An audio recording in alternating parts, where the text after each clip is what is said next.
Everyone, this is মিরাফে ইসলাম আরবি। আবার নিয়ে আসলাম নতুন একটা ভিডিও।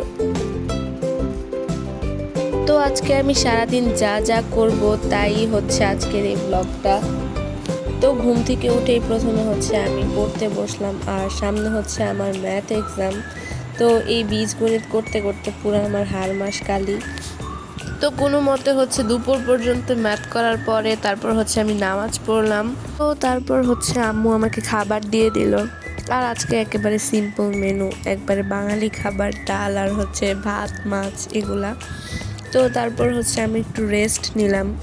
তো বিকালের দিকে হচ্ছে আম্মু বলতেছিল যে চলো আজকে কোথাও যাই। কয়েকদিন যাবত আমাদের এখানে এত বৃষ্টি হয়েছে যে ফুল লিপ পুরো একবার রাস্তাঘাট ভরে গেছে। তো আম্মু বলতেছিল যে হচ্ছে চলো একটু দেখে আসি রাস্তাঘাটের কি অবস্থা।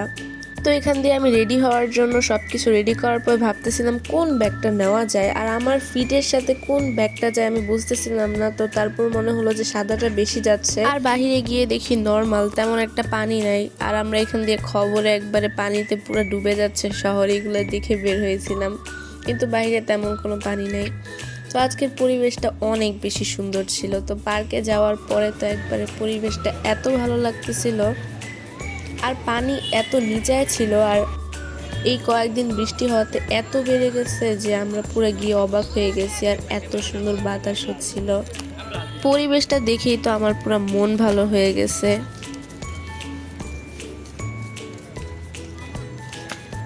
আর এখানে একটা ভেড়া, এটা আইসা হচ্ছে আমাদের এখানে হচ্ছে কি যে করতেছিল আমি কিছুই বুঝতেছিলাম না। আমার এত হাসি উঠতেছিল আর এত নোংরা ছিল, এটা আমি আদর করতে চাইছিলাম, মনে তোমার কাছে খারাপই লাগছে। আর সেই দিন পার্কে অনেক কিছু বসছিল, লাইক খাওয়ার থেকে শুরু করে মানে অনেক জিনিস। আর এইদিকে রাস্তাটা আমার সবচেয়ে বেশি ভালো লাগে, প্রত্যেকবার আসলে আমি এই সাইডটাতে আসি। আর এখানে আমি হচ্ছে একটা ডগ দেখছিলাম, বিদেশি নাকি কি পার্সিয়ান, আল্লাহ আমি তো পার্সিয়ান ক্যাটের নাম শুনছি কিন্তু কখনো ডগের নাম শুনি নাই। যাই হোক, একটা বিদেশি কুকুর দেখছিলাম, কুকুরটা অনেক সুন্দর ছিল। আর আমি অনেক কষ্ট করে ভিডিওটা করছি, কারণ সবার সামনে ভিডিও করতে অনেক লজ্জা লাগে। আর এখানে অনেক কিছুই ছিল, মূলত হচ্ছে আমি কিছু কিনতে চাচ্ছিলাম না, কেননা হচ্ছে লাস্ট টাইম এসে আমি অনেক কিছু কিনছি। তো এবারে আর কেনার মতন আমার তেমন কিছু ছিল না। তো তারপর হচ্ছে এগুলা খাওয়া দাওয়া করে চলে আসলাম। আর আমি আসার সময় হচ্ছে একটা ক্যান্ডেল কিনছি।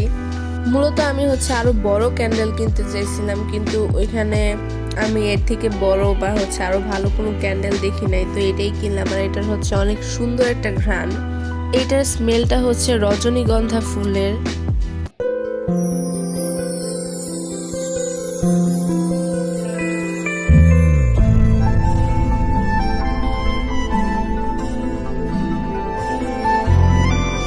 ওই দিন হচ্ছে আবার আর্জেন্টিনার খেলা ছিল, তো ওইটা দেখছি। আর ওই খেলাতে তো আমাদের বারে বারে মুড সুইং হয়েছে। তো যাই হোক, লাস্টে আর্জেন্টিনাই জিতছে। তো আজকের ভিডিওটা এই পর্যন্তই। আল্লাহ হাফেজ।